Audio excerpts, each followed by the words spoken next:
We see the key guarantor of security in Europe as being NATO.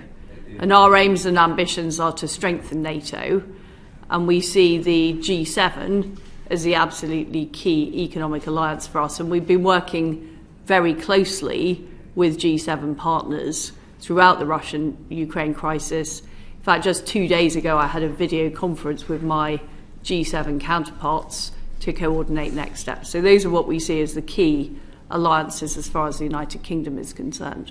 Okay, so you don't buy into his political economic community? No. Okay. Do you see development spending principally as a tool of diplomacy? It has various purposes, but it has to be a coherent part of our foreign policy. And one of the concerns I've had about development spending in the past is it contributing to our overall objectives of promoting freedom and democracy around the world? And are we looking at it in a way that challenges some of the geopolitical efforts by malign actors? This is why we launched British international investment as an alternative to strings attached investment from countries like China. And in fact, we're now working much more collaboratively with our G7 partners. So this weekend, we launched the Global Partnership for Infrastructure and Investment, which is $600 billion of spending. And it's a G7 collective effort to challenge the Chinese Belt and Road Initiative. So I think we need to be, of course, focused on alleviating humanitarian suffering, but we also need to look at the future geopolitics. And is our development spending pushing in the right direction, or are we inadvertently contributing to countries being pulled towards authoritarian regimes?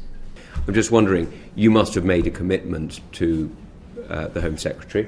What did she ask for, and what have you committed to do in the High Commission in Kigali in order to support the promise made by the British government to have oversight of refugees, supposedly numbered in the hundreds, who will be at some point in the imminent future being my understanding is that would be led by Home Office officials rather than FCDO officials. I mean, and this is, for all of the migration work we do, Home Office officials lead in terms of assessing accommodation. All of those types of issues is very much Home Office led.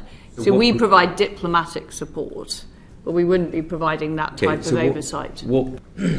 Maybe it's a bit of jet lag or something, but I'm really concerned about this. So is the FCDO's position that the Home Office will have staff on the ground to handle the new partnership?